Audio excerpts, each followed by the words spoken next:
Welcome to the Natural History Cupboard. Come on in.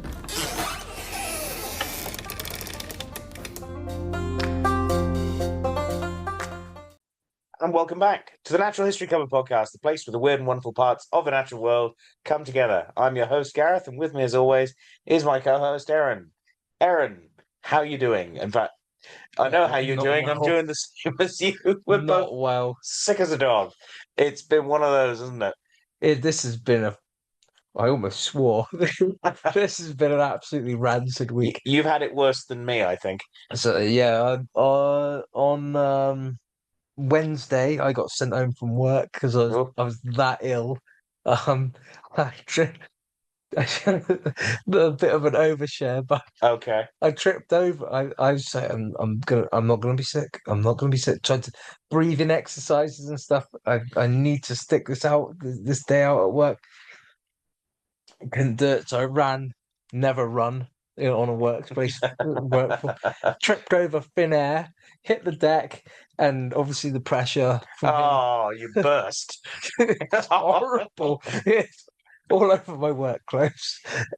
So then I had to clean that up and then go home. Well, I've thankfully had nothing close to what you've had. I've just got a slightly sore throat. I mean, I'm coughing now from the laughter. This episode, once again, is brought to you by Strepsils. Sponsor us, Strepsils. Yeah. So I've got one in my mouth now, and you're going to hear me there's going to be a lot of harsh Spluttering. cuts, I think, in the edit where I start coughing. Oh dear. Yeah, and you've not had it much better, a little bit No, better, but I've not much I've better. just had, like I say, a cough and a sore throat, so that's not too bad. But it's made doing, today was the first day back for teaching for me because I've Oh, been of off course, off yeah. for the week, and you realise how much you just want to stop midway through. You can always understand why comedians have the little bottle of water on a stool, but you're trying to get through so much, and then you got mentally you're just going, I'll do a bit more, bit more, bit more. And then okay, I'll be back in a minute, and then you have to go and have a drink. You have to stop, yeah. So yeah, it is what it is. But Needless to say, I've seen no wildlife this week. I've seen pretty much just four wolves all week. that was going to be my next question. But have you managed to spot anything from your window or something like that? No. That's fair enough. Well, I'm going to make up for that because we we went and got some stuff for the college. Oh yeah. Which I've just shown you the video of the wonderful dung beetles we got. Absolutely awesome.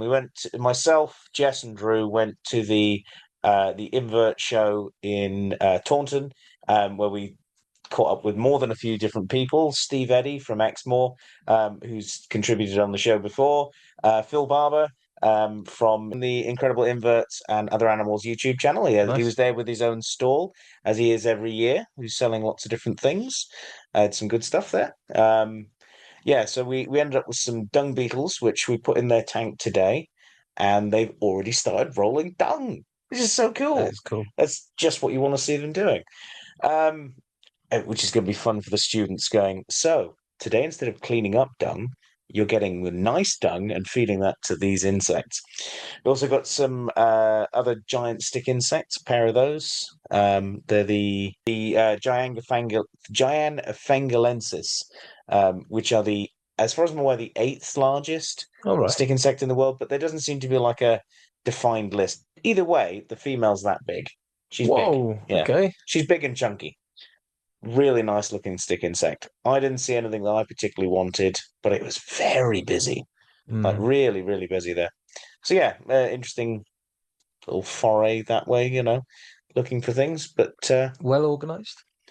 Yeah, I mean it's always well organized that. So yeah, I think it could just be in a bigger space really, just for a bit more breathing room. I went to a reptile herptile one a few years back that I really liked. I'd love to go to one again.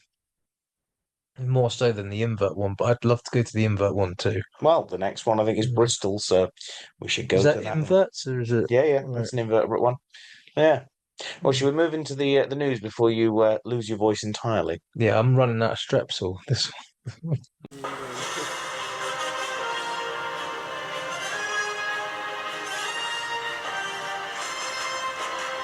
It's the news! Right, well, we're into this week's news, and we'll see how well Aaron's voice holds out as we do it. But take it away, Aaron. Yeah, I will just say as a preface to this, we were supposed to do this week the bison one from Christopher Ackerson. I put that one on hold until the next time I'm on the main topic again, just because my friend didn't do that's it fair justice. enough. So I've picked a shorter, easier thing It's to got handle. 2 words to it. Yeah, but Not we'll get good. we'll get to that one in a bit. For now, though, we'll get into the headlines, and my first one comes to us from the Miami Herald, which is not one that I've used. I'm starting to sound like Emperor Palpatine. something Miami Herald. Could see him living there. Nice beachfront property. Oh no, that's a different emperor. Anyway, the Miami Herald. Yeah, where was it? And the headline is: "Creature of folklore, once feared extinct, seen sunbathing in Thailand." Video shows, and it's a wonderful video of a predatory species of reptile in the forests of eastern Thailand. And it actually turns out that this is a Siamese Crocodile. Siamese crocodile, yeah. So really, really cool. So it's a medium-sized crocodile. It's not particularly big, but it's pretty important. It was once widespread, but now it's very rarely seen. But it's important in particular because it actually has place in Thai folklore. There's a story about a magic crocodile called Chalawan that can transform into a man. I suppose it's a little bit like Dr. Kurt Connors if we open the pop culture corner a little bit. God, fair enough. Well, my first one for this week comes from Monga Bay, and it's so I'm going to preface this with I am sorry. I'm probably going to butcher the pronunciation. I've never been great at doing this, but let's give it a go anyway. So this is the news that Mount Taranaki, as it was formerly known, now known as Taranaki Monaga, which is the now Maori name for it, in New Zealand, a mountain that has basically been given legal personhood, which is basically a way of recognizing its major significance to the local people of that area. It's one of New Zealand's largest volcanoes, and it's one that I never got to see, actually. We didn't go to that bit of the North Island on my travels through New Zealand, but by the looks of it, it does look really cool.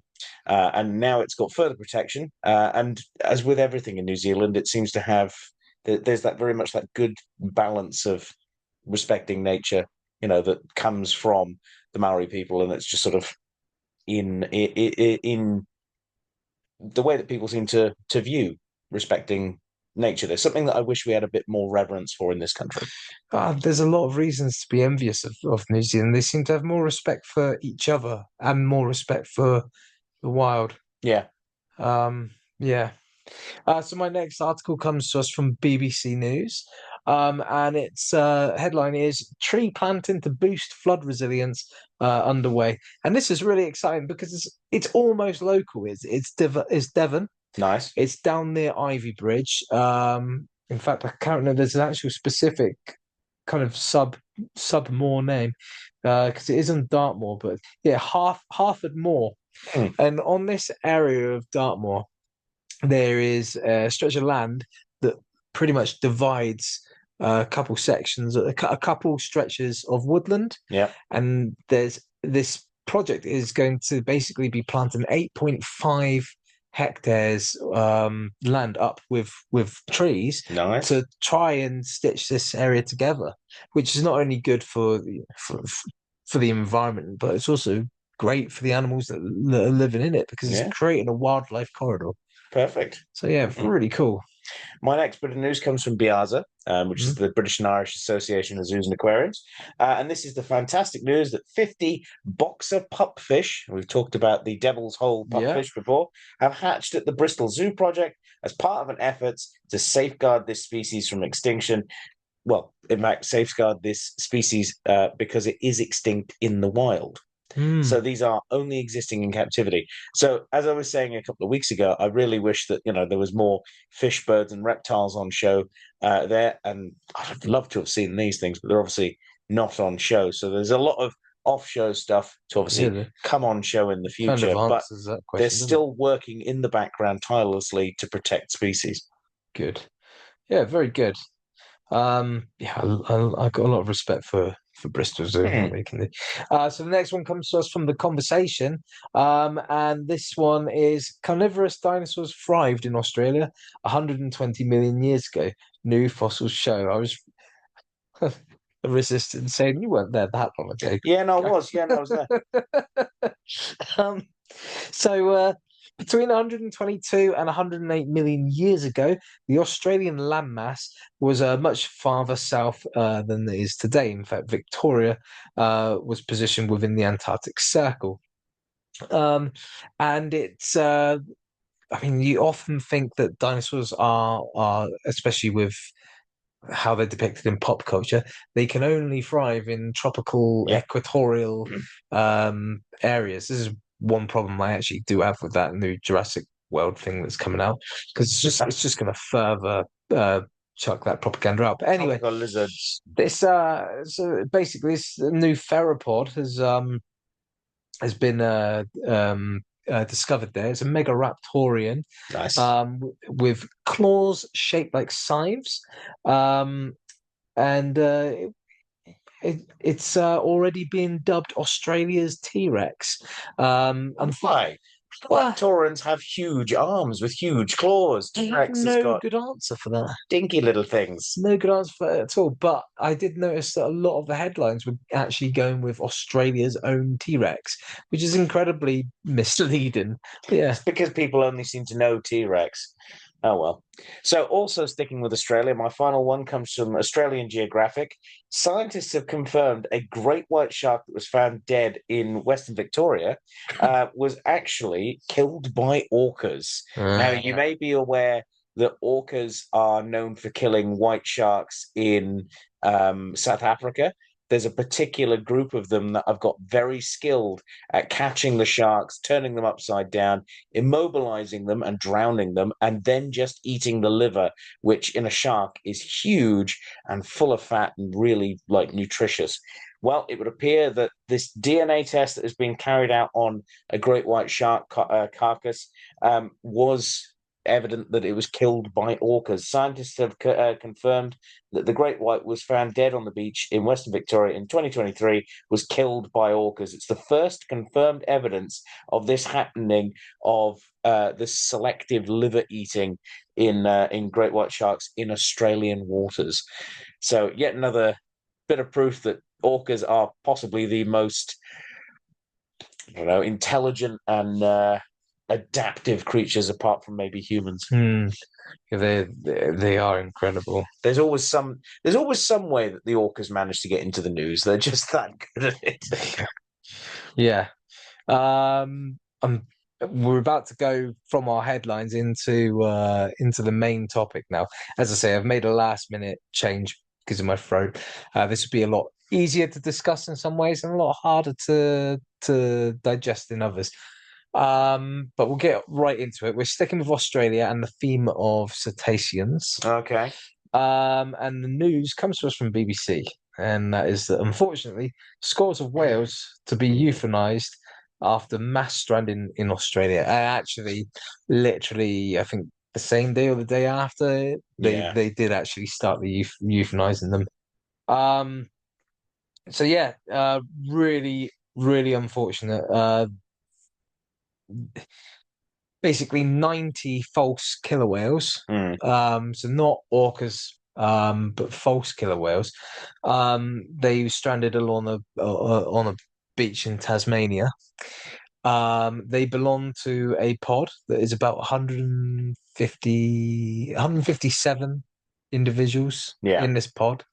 And they've all washed up on this beach. Not I mean 90 of them have washed up on this beach. Now, Tasmania has seen a few mass whale strandings in recent years, including what they call the country's worst ever in 2020. But false killer whales haven't mass stranded there in over 50 years. All right. Um, they are technically one of the world's largest dolphins, which is exactly like their I mean, it's orcas. just toothed whales. Yeah. And they can grow up to 6 meters and weigh a ton and a half.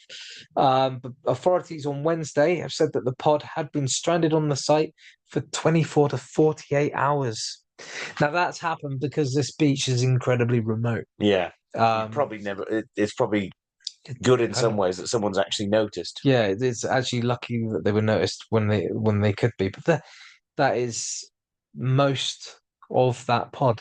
That would make only 67 left Yikes. if they euthanize all of them. Yeah. So local resident Jocelyn Flint told the Australian Broadcasting Corporation she had travelled to the site on Wednesday morning after her son had noticed the pod while out shark fishing overnight. There are babies. There's just families of them. Their eyes are open. They're looking at me like help. It's just absolutely horrific. So the site is a beach of I said it was very remote. It's about 300 kilometers from the main city of Launceston, which is spelt the same as the Cornish town of Launceston. Which I'm assuming is probably the one that was first. But but they pronounce it. I would say Tasmania probably pronounce it correctly because it is spelt that way. Launceston is how they pronounce it. But anyway, I said it was remote. Basically, it's incredibly difficult to get there. It's incredibly steep, and for that reason, it's hard to get any rescue equipment there. One of the rescuers that came to the scene said that in 16 years of them doing this job, they'd not seen something this bad. Yikes. Yeah, so pretty awful. The animal. So basically, rough conditions meant returning the animals to the sea at the location they were stranded at was impossible. So an expert team tried to relocate to and refloat them, and they were completely unsuccessful. The animals just can't get past the break to get out. And they just keep turning around and coming back towards the beach. And that was Shelley Graham from Tasmania's Parks and Wildlife Services. So yeah, really not good. More than 80% of Australian whale strandings take place in Tasmania.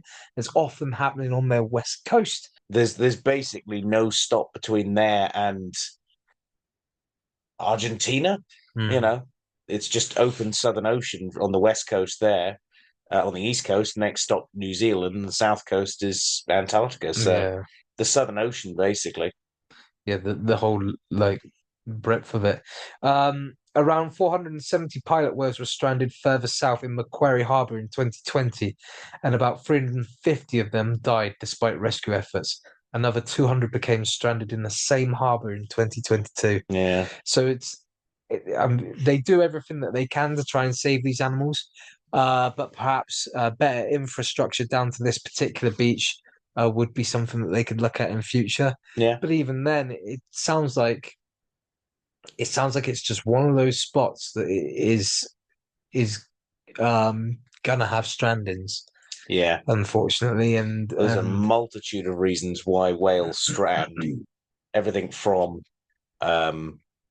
noise that humans make in the ocean. And we make a huge amount of noise in the ocean. You wouldn't think that, but boat engines, mining, oil drilling, all those sort of things make a huge amount of noise that travels a really long distance. For an animal that relies on, and we've spoken about this with humpbacks before, an animal that relies on being able to communicate across an ocean, this must sound like the worst case of tinnitus that you can imagine. I was going to say, I would imagine it's like being stuck in a One Direction concert, but yeah, there's that too. Yeah. But it does make you think that there's got to be a way somewhere out there, especially with a lot of them not being strong enough to get past the breakers at that point. You almost want some sort of piece of machinery to be made that can be brought in that sort of scoops the animal up with the sand almost, and just allows the sand to drain off Yeah. and float them back out like some sort of like hovercraft digger thing that can scoop them up, take them out past the breakers, and then release them gently. That sort of thing. Let's get on building one of those, shall we? This isn't a rhetorical question or a rhetorical thought because I genuinely don't. I don't. Machines aren't my. I can say They're they're not not my mine strong either. I'm suit. probably making them They're up. not my. I would say that they're nowhere even near my strong suit. I'm completely ignorant towards machines. But would there be a way of like setting up some sort of? Yeah, the trouble is, be expensive. I know that much, but like having Hmm. like a crane type thing That's on what I these mean. beaches. But yeah, but not one that's on a hovercraft. One that's actually like embedded Yeah, but in you've got the to rock assume that there. they're always going to be within the range of that crane. Yeah, It's got to be mobile. yeah. Well, I don't have the answers. Well, Just if you had very the answers, write them on a postcard and send them to. in the comments down below.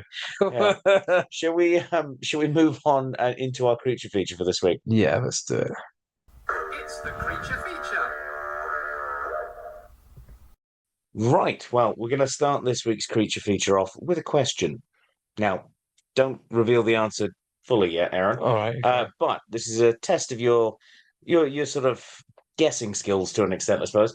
Do you know the heaviest arboreal mammal in the world? The heaviest arboreal mammal. Yeah. So have a think of that. So see if you can come up with. In fact, tell me what you think is the heaviest arboreal mammal in the world. Well, right now I'm trying to decide whether this is a case of arboreal being like Living in the trees. yeah, or whether it's an animal that spends a lot of time in trees. No, it's 'Cause got to that would spend an overall change. majority of its time in the trees, Okay. which I'll go into the definition of arboreal in just a moment. So play that in your mind, see what you can think. Well, I think I know what Okay. answer I would go with. So if well, tell me what you think. I think it's the star of our creature feature. Okay, so you think it's the orangutan? Yeah. Yeah. So do you think you can, well, by that same note then, can you name Southeast Asia's heaviest arboreal mammal? You could play along too at home if you've come to the same conclusion as Aaron. You could say it's that as well. But there are some other heavyweight contenders in that part of the world. In fact, shall I go through some of the? Arboreal mammal again. Yeah, definitely mammal Yeah, because yeah. it's So, outstripped by some reptiles. so now you're Um, making me think that my answer's incorrect because because obviously orangutan is they're from they're from Southeast Asia. Southeast Asia, so Well, here we go. Here's some of the top contenders. See if this helps narrow it down. Sun bears, one of my favorite bears, come in at 27 to 65 kilos in weight. Leopards, 28 to 90 kilos. A male Sumatran tiger can weigh anywhere from 100 to 140 kilos, and they're not the largest tiger either. but you the way you specified it was, Well, yeah, I'll come back to that. okay, So, okay. stepping outside of Southeast Asia, we've got gorillas, which can weigh from Yeah. 80 to 139 kilos, chimps, 32 to 70 kilos, and orangutans at 93 to 130 kilos. So, from this, you might be thinking that the heaviest arboreal mammal might be the gorilla or maybe even tigers.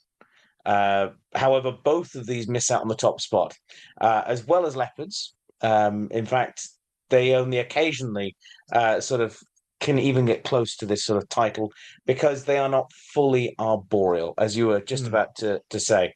Yeah. So even gorillas aren't fully arboreal. Nope. No, they miss out on it. Tigers will go into trees occasionally, but nowhere near as often to be counted as arboreal.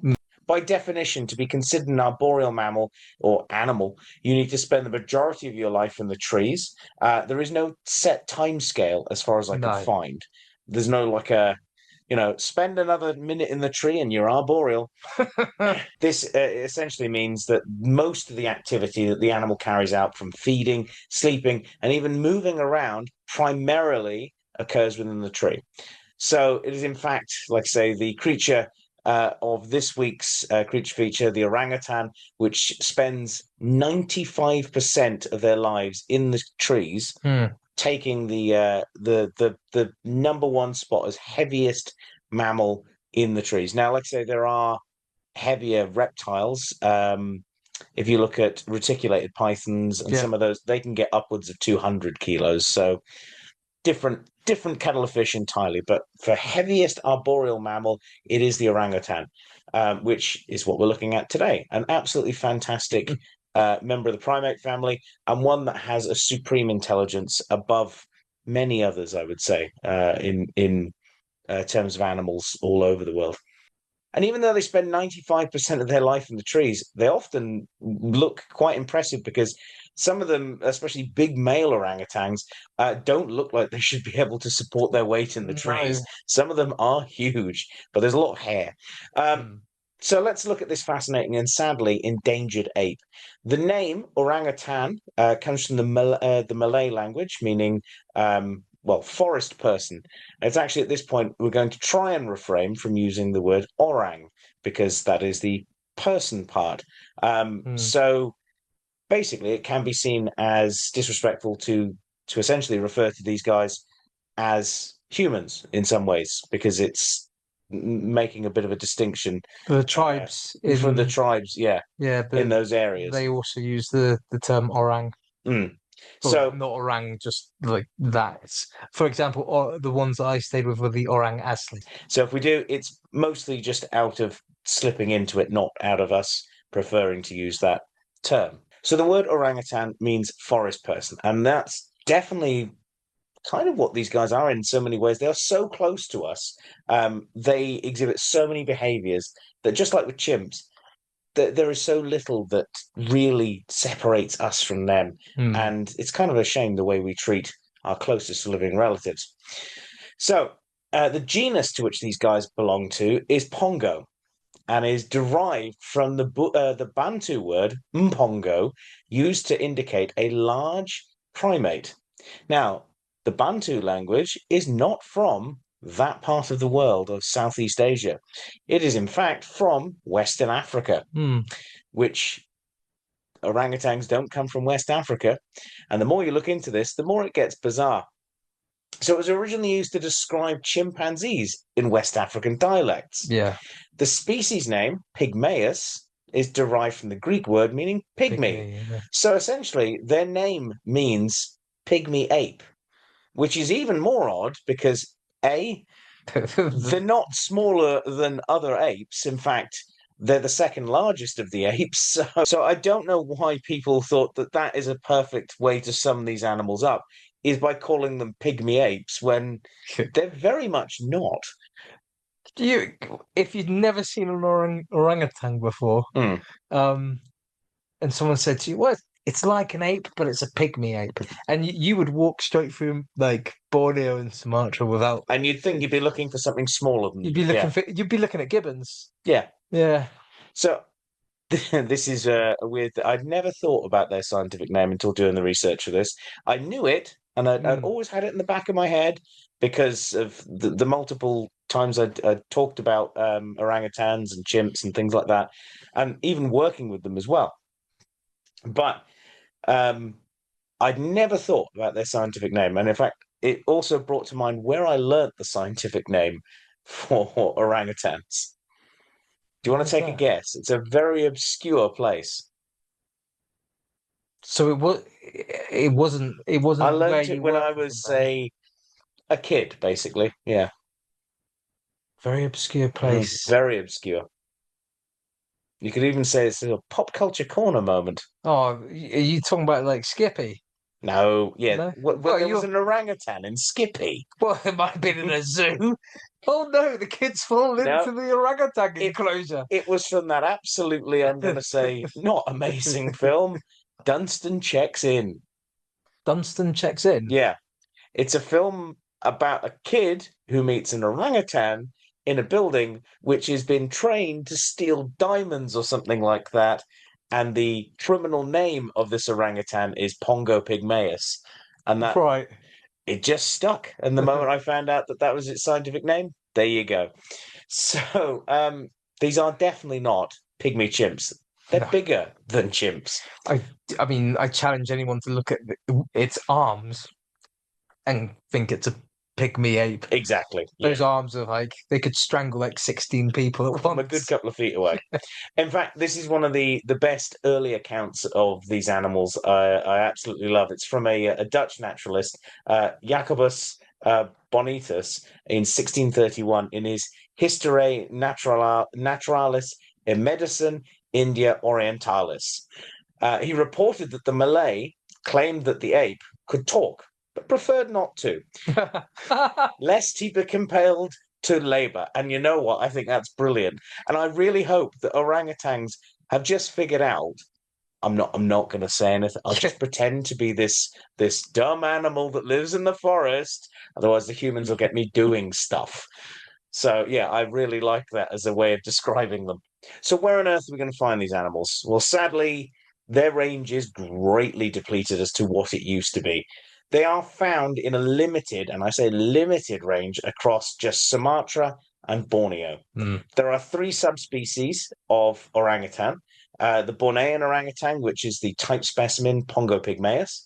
Then there's the Sumatran orangutan, Pongo abelii, and the Tapanuli orangutan, Pongo tapanuliensis, which I honestly had not heard much about them before. So the Bornean orangutans is how you tell the 3 of them apart, essentially. It's the largest of the 3 species. It's found in lowland rainforests, tropical swamps, and mountain forests of Borneo. It has coarse, reddish hair, which they all do anyway, but it's a much more coarse fur, apparently. As opposed to the soft and silky, smooth one, yeah. Silky blonde hair of the of the Bornean one, of the Sumatran one. So their arms can be up to 4 foot 11 inches long. So that's probably about the size of like Thorin shield. Yeah, why not? Yeah, one dwarf in length. Why not? One royal dwarf. You can look up the height of Thorin shield. So the Sumatran orangutan, found in the north of the Indonesian island of Sumatra, as the name suggests, it's rarer than the Bornean orangutan. It has longer facial hair than that of the Bornean orangutan. In fact, it always tends to look like it's got quite a luxurious sort of mustache. Yeah. Out of the 2 of them, it looks a little more regal, I suppose. Reported to have closer social bonds than Bornean orangutans, and they're the ones that you tend to see being a bit more social in captivity, at least anyway. And then the Tapanuli orangutan, found in South Tapanuli in the island of Sumatra. So it's basically a small population on its own in Indonesia. In Sumatra.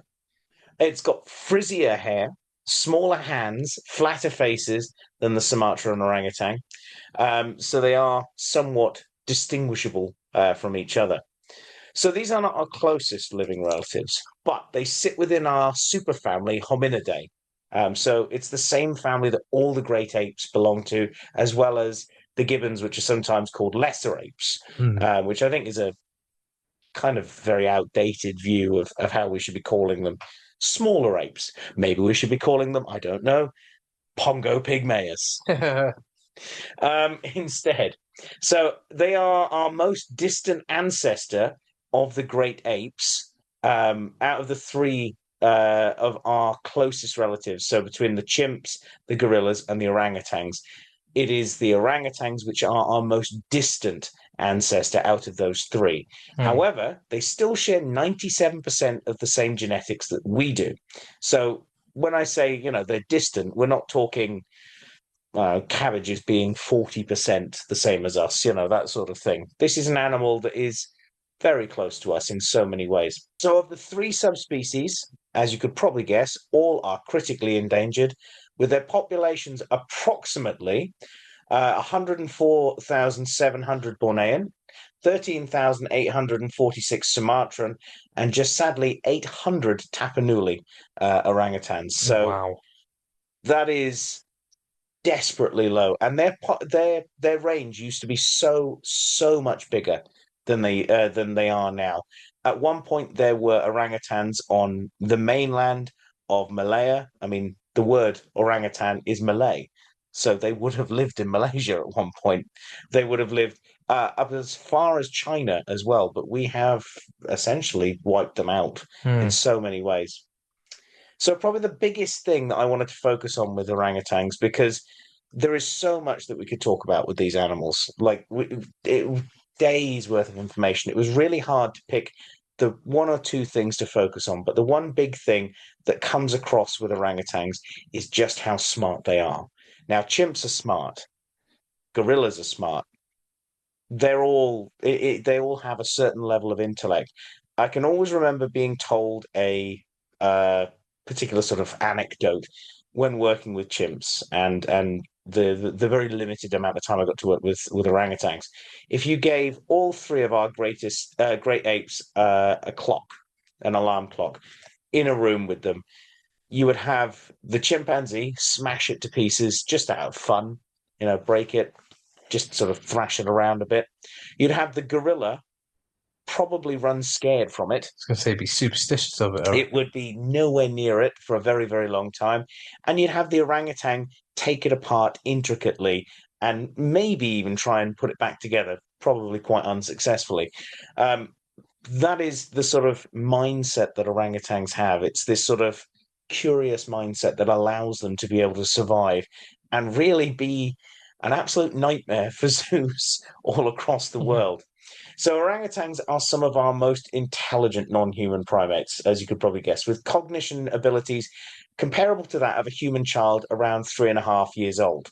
There are some children that are smarter, some that aren't, and there are certainly some orangutans that are smarter and some that aren't. I've known a few that have not been the brightest bulbs in the box, but generally that's the sort of level of intellect you're looking at. They gain a massive bank of knowledge from day one by having an incredibly special bond with their mothers. They have the most extended learning period of any animal in the animal kingdom next to humans. Basically, baby orangutans will stay with their mothers from birth for an incredibly long time, up to 8 years of age. And in that time, they learn absolutely everything that allows them to be able to move around independently on their own. They've got to learn what plants they can eat, where they can sleep, how to make a nest, how to use different branches to do different things, how to even navigate through the forest. And they learn that over an incredibly long period of time with their mothers. And it's amazing to see that bond that they have. But even fully independent infants will still spend a lot of time in and around areas before fully disappearing off at sort of teenage years. But saying that, it's mostly the boys that do that. Even young females will actually stay with their mothers well into their teens to learn how to rear a child as they grow up. So as that mother is basically getting ready to maybe have her second young, that teenager who was basically the baby at one point, is now 8 years older, is now learning how to look after a baby with her mother. So a really sort of deep level of learning that these guys gain over an incredibly long period of time, and that allows them to be able to make the best out of any situation that they're in. So these apes will make brand new nests every single night high in the trees. They'll make a nice comfortable nest.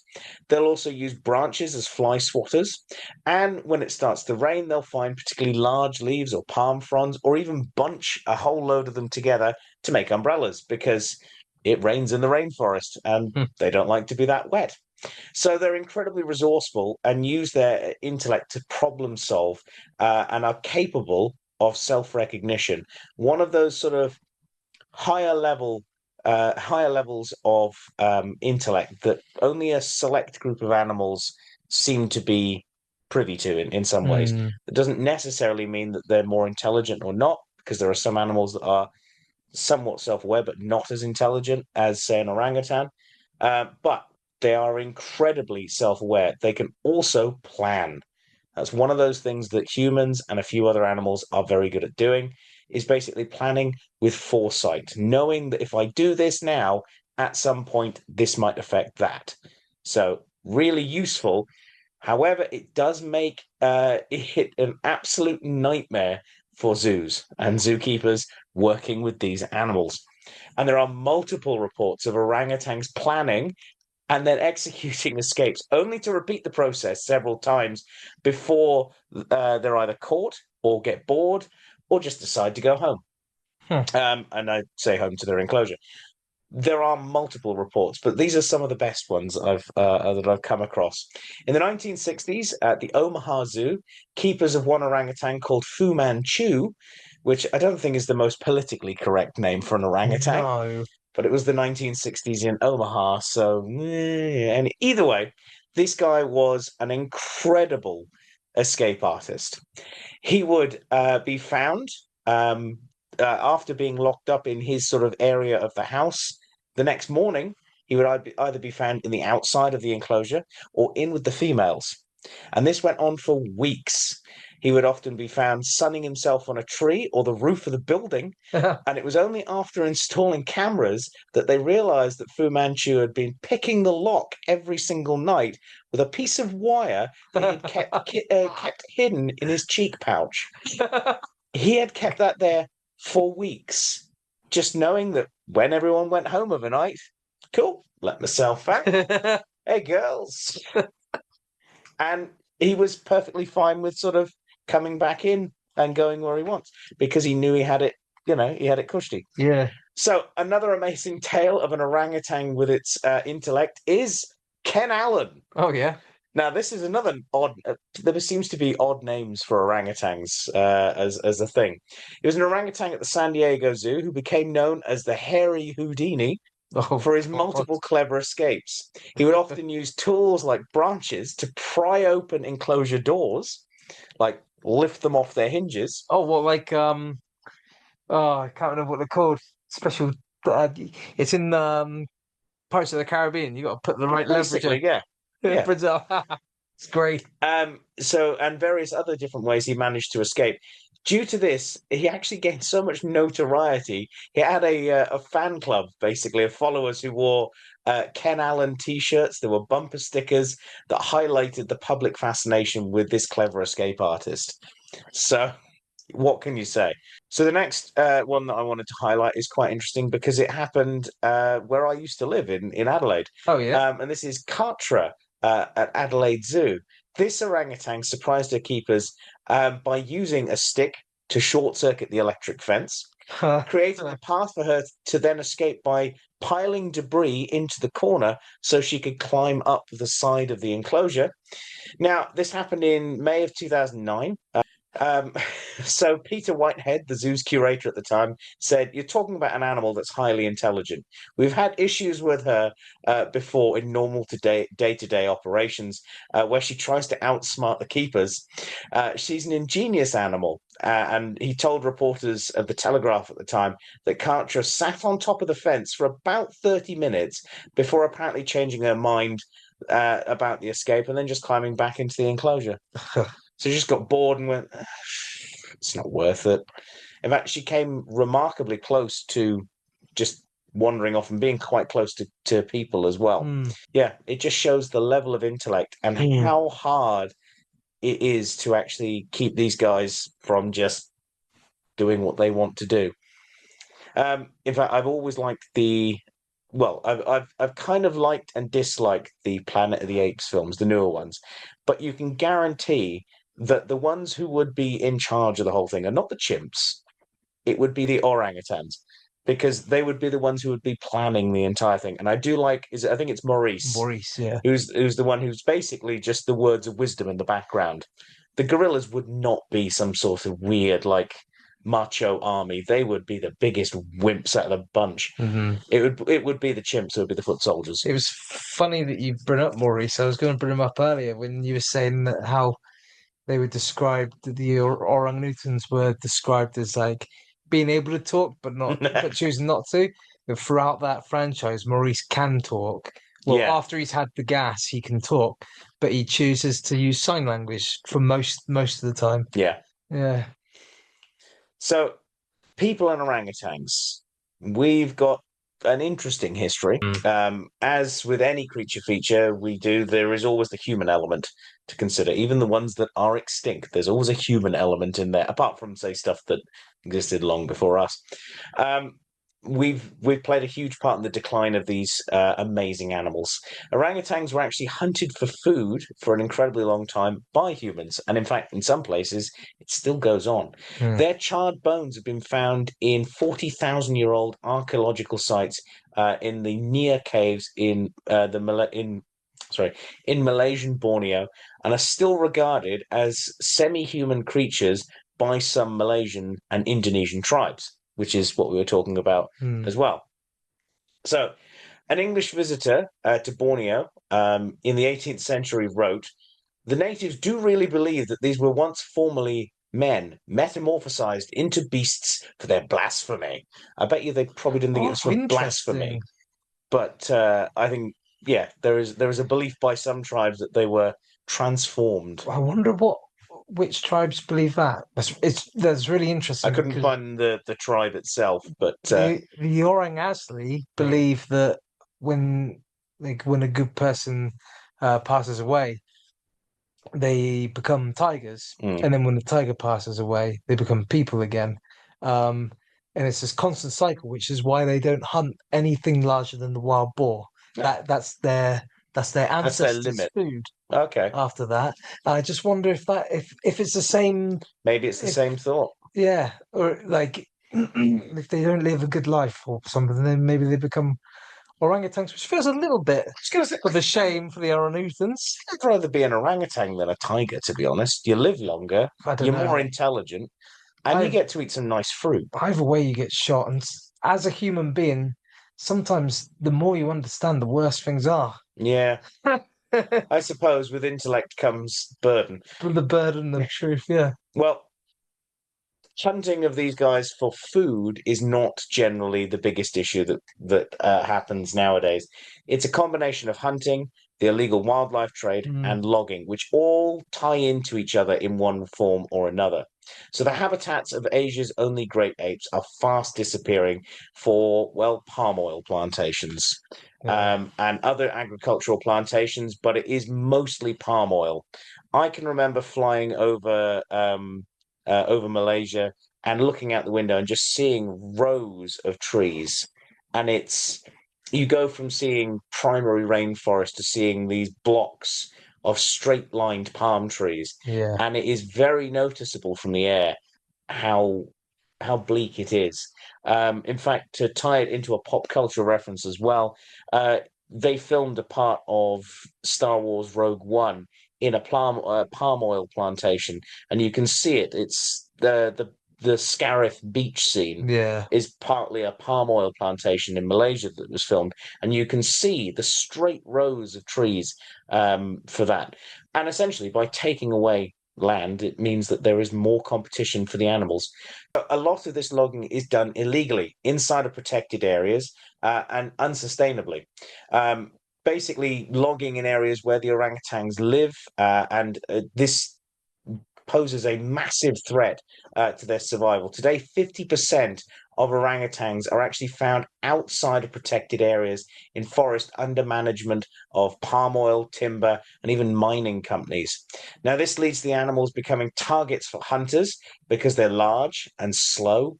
Compared to a lot of animals, they move relatively slow, so are quite easy targets for hunters and, shall we say, pest removal. Because if the orangutans have no longer got somewhere to find food, they're going to go to the next obvious space, which is that massive area of palm oil grows, and eat the fruit, which is what is turned into palm oil. That then leads to them being labeled as pests, and people then shoot them or go after them in sort of retaliatory attacks just outside of the boundaries of where these guys are. It's hard to imagine seeing something like an orangutan or a chimp or a gorilla and feeling anything remotely like shooting it. Yeah. Well, if you're motivated by money, and that's anything. You'll do anything. But I genuinely think if you'd shoot one of those, you're a danger to society because you'd shoot one of us. There's enough people who gladly shoot people, so it's not surprising. So some are still killed for food or in retaliation as they move through these agricultural areas because they often don't have any other choice. They have to find some food. And if their forest area is being cut through the middle, they've got to cross a potential hazardous area to find food. Now, this usually occurs when, like say, the orangs can't food and they need to move from one area to another. Females are most often hunted because there is an extra prize that these hunters and palm oil plantation owners can get a little bit of extra money on the side. They'll shoot the orangutan female and be able to sell that off for Bushmeat, innit? bushmeat or maybe even to someone who wants to have the bones for traditional medicine or some sort of thing like that. But the real money, the real prize is the offspring. The young are often stripped from their mother's corpse and then basically sold into the pet trade. Now, the biggest issue with this is they suffer the same sort of mental trauma that we can. And if you imagine stripping an 8-year-old from its mother that you just shot, you can imagine that's probably going to affect them for a very long period of time for the rest of their life. I've personally seen orangutans that have come from bad situations that were put into the pet trade, and they have multiple psychological problems, just like a human would if it was in that same situation. So they're often sold for very lucrative amounts of money into places like Taiwan, as well as China, and even as far as the Middle East, where they make a huge amount of money. Now, as many as 3 to 5 additional animals will die in this process. Some just won't even make it, being shipped out in small wooden crates and probably being treated more as a commodity than as a living creature. Recent enforcement on the law in Taiwan, for instance, though, has reduced the importation of orangutans, but the trade still remains a massive threat. If there is a trade, people are going to basically take advantage of that. Money it's a powerful motivator for people to do pretty horrible things. So in Taiwan, there is still a trade in orangutans as pets, and they really do not make good pets. No. Any animal that is capable of basically throwing you across the room if it wanted to is not a good animal to have. They have huge teeth as well. Huge teeth. And that's what tends to happen is most of these animals are kept as pets whilst they're young and cute, and then they are either sold off to people who are going to do some pretty horrible things to them, or in some cases, they're even let loose. And a full-grown orangutan that is not afraid of people roaming around a populated area, not a good idea. No. So, unfortunately, there is also a trade in orangutan skulls in Kalimantan in Indonesia. It still happens that people will quite happily buy horrific trophies like that. And orangutans are also highly susceptible to diseases such as hepatitis B, tuberculosis, the common cold, and of course COVID, which is one of the main reasons tourists should resist handling any of them. It's a massive thing that I would plead to anyone who's watching this and thinking of going on holiday, don't sit with an orangutan for a photo. It doesn't do anything for the orangutan. A lot of the time, those animals are taken from the wild and sold on to then become photo props until they reach the limit of their usefulness and then are got rid of. The animals don't benefit and are often kept in pretty horrific conditions. And the only people who really, or the only benefit here is to the people who own the orangutan. They're using them as photo props. Yeah. And it's not good. You're not going to get anything out of it other than realizing probably down the line that you've helped out in paying for a pretty horrific trade in wildlife smuggling from around the world. So please don't do it. It's not worth it. No photo with an animal is worth it. I would say if you want to go and get close to orangutans, go to some of the rehab places in Indonesia where they actually do that, and you can go and volunteer. And I've known people who've gone and volunteered there, and they've got incredibly close to these animals and been able to see the work that's done to get them back into the wild and really help the habitat that they're in. So that would be where I would go if you want to get a photo of an orangutan up close. or just get a good camera and go to your local zoo because there'll be ones there to see. Sadly, Yeah. we don't. Oh no, we do have orangutans at Paynton Zoo, don't we? Yeah. Yeah, that's not too far. So they are really threatened by many different diseases that we can pass on to them. That's why during COVID, a lot of zoos had to really watch out for their primates because they easily catch things like we do. And we need to make sure that we're protecting our primates for the simple reason that orangutans are gardeners of the forest. They play a vital role in seed dispersal throughout their habitat, and their loss from forest areas will lead to a reduction in biodiversity. It's a huge knock-on effect, the usual sort of thing. If we don't have these guys to make sure that the forests are ticking over, we lose things. But I feel it would be wrong to end on a really bad note for this creature feature because these are amazing animals and there are some horrific things that are going on, but there are some really good things going on around the world to help these animals out. Our largest arboreal mammal, so groups in Borneo are helping to reclaim illegally logged areas and replant them and restore the habitat for these animals in the long run. So they are basically taking the land back and doing it and getting it back to what it should be. Rehab centers, like I've mentioned, will continue to work non-stop and help treat victims of the illegal pet trade and hopefully get the illegal pet trade to stop. They'll rehabilitate individuals and victims of this process and help get them back to the point where they can survive in the wild again. They have to teach them the skills that their mother may not have been able to fully teach them. And of course, zoos play a vital role in public perception and education about these fascinating animals. And they're one of those places that really allow you to get close to an animal that you would have to go to the other side of the planet to even hope to see. Yeah. So support your good zoos that do a lot of good conservation work. They will almost always be working with partners around the world to help conserve some of these animals.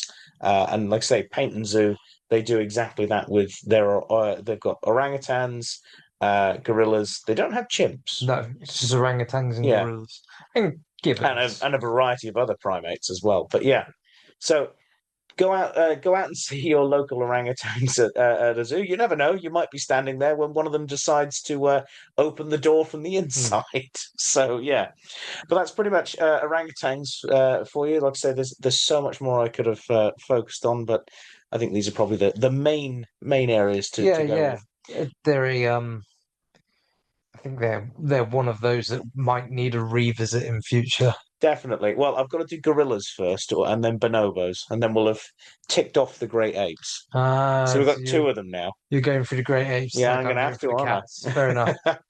Let's move into our emails, shall we? Bing! You've got mail. Ooh, it's an email.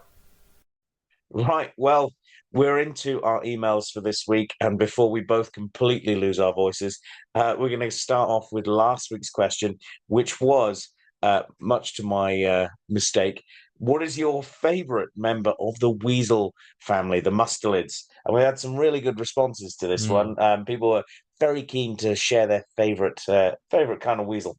Steve Trim is put, it's got to be the honey badger. They're awesome, and I agree. They are awesome, yeah.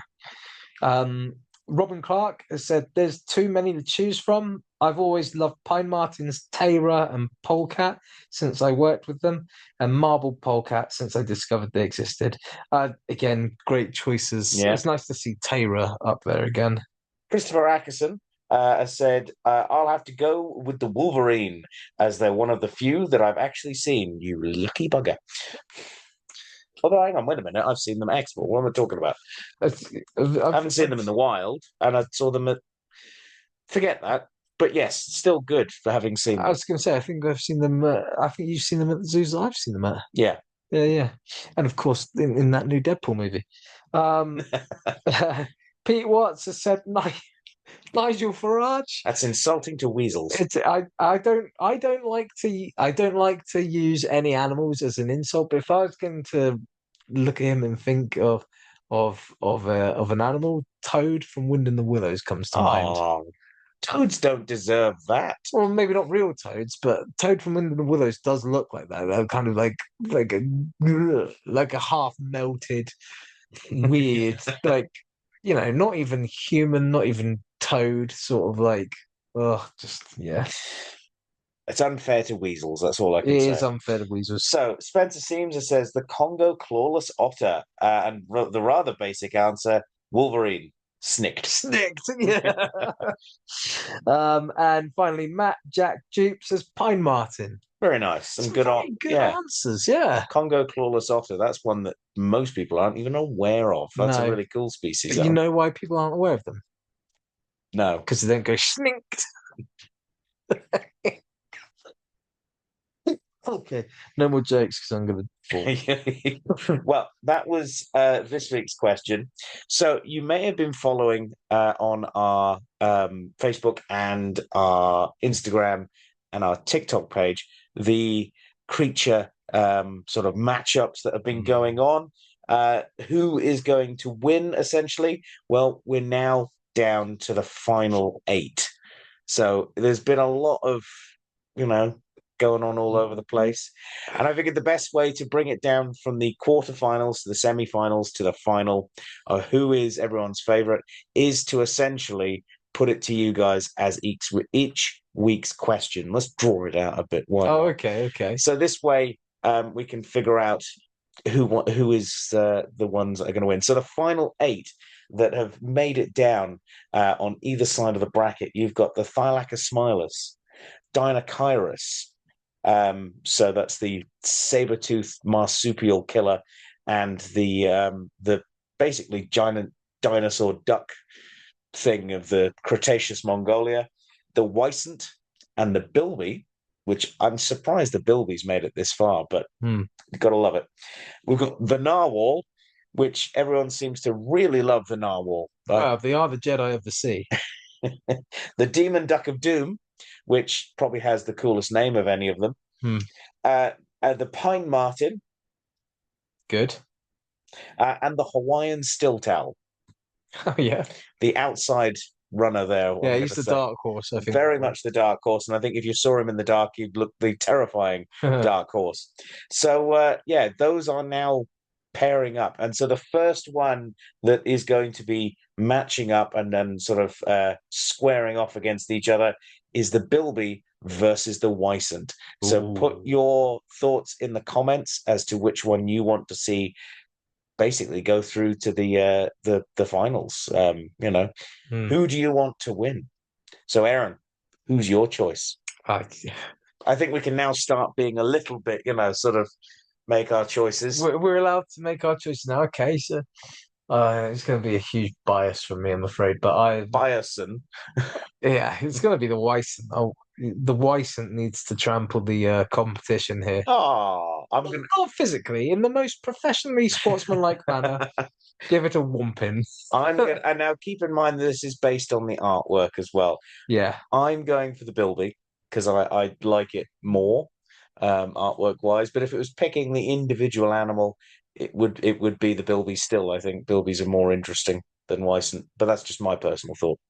So yeah, pick your one as to which one you think is the best artwork and which one deserves to go through to square off against the others. I'm just surprised that all the colourful, because the idea really is colourful you choose ones. The artwork, the best artwork, not the animal that you like more.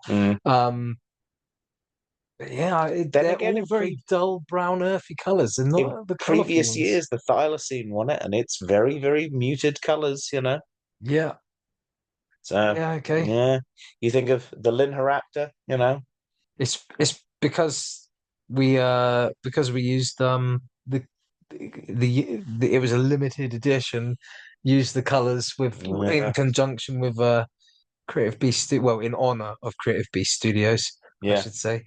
You got Charlie there. Charlie and his ancient, long-distant cousin here. All the bright done on that stuff. They're just grey and brown. True. Oh well. People like grey and brown. The world is grey and brown. Let us know your answer in the Facebook post for the comments where that will be going up, and also over on our YouTube page, and we'll tally those up. And by this time next week, we will know who's won that one, and there'll be next we'll be squaring off afterwards. So yeah.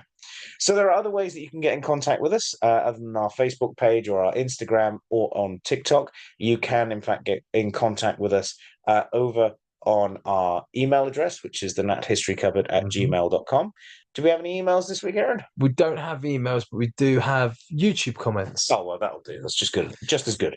So our first YouTube comment comes to us from one of our Patreon supporters, Fantastic. Jen Greenhall, who it seems like she's catching up. She always makes a comment how she's behind, but this is only like 2 weeks behind. So, yeah, you're doing well. So she says, so loved you both getting excited in your Jurassic debate. Made me laugh. Yes, at the heart of both of us, I believe, is just two 5-year-old nerds. Yeah, basically, yeah. Yeah, that was good fun. I knew that we wouldn't 100% agree on that, but it's only because we love that franchise so much. So next, this one is a comment on our last week's episode, a reptilian rainbow. And it comes to us from Rose Lee 9961, who says, for this week's question of favorite member of the mustelid group, torn between two of them, so I'll suggest them both. Good choice. The North American river otter is a cute and agile, vicious little aquatic hunter. The other one Gareth talked about a little bit, the American badger. Yeah. A powerful digger with just as much ferocity as his old world cousin, the honey badger. Plus the fact that they work with coyotes to hunt prairie dogs shows off that this group of animals, the mustelids, has both tenacity and some brains on their side. Yes. Oh yeah, that's what makes them so good. They are not just ferocious; they are intelligent too. And you're right. That's what makes them so interesting, and that's why I think that last week's question was an impossible task in many ways, because either your brain just melts with I don't know who to all choose, the possibilities, or you just throw everything and see what sticks at the wall, like because any one of them is good. Yeah. She mentioned that kind of relationship or similarities there between the honey badger and the American badger. Don't you find like they're both quite like rough around the edges and threatening looking, whereas our badger, the European badger, it looks like it's going to offer you a cup of tea. Yes, well, it's a gentleman, you know. It's sort of, hello. It's not very much like that.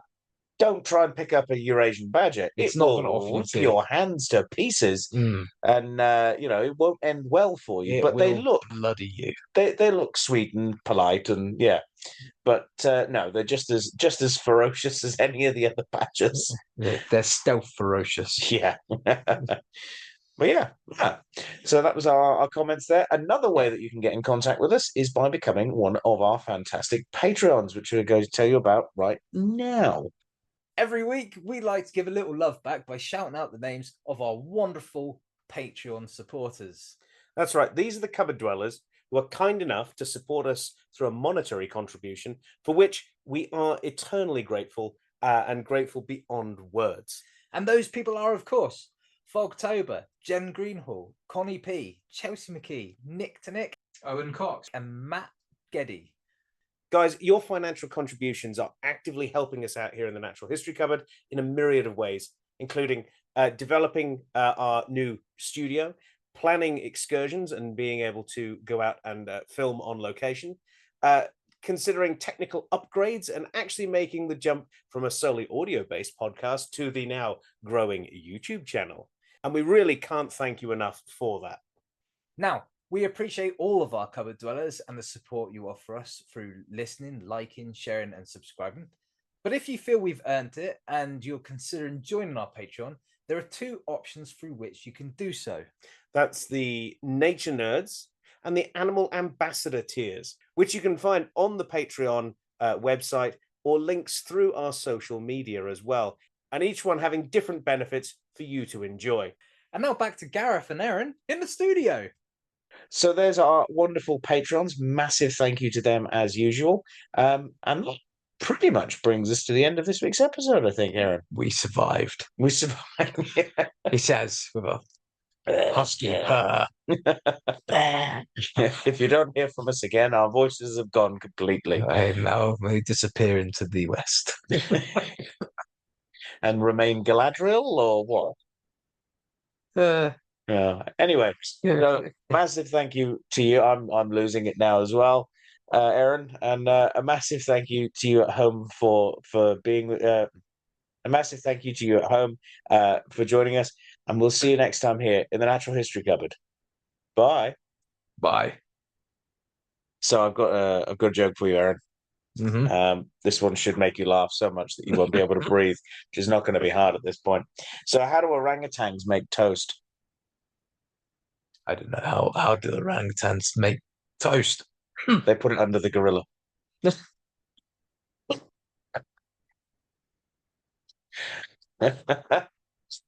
Yes, that is a good one.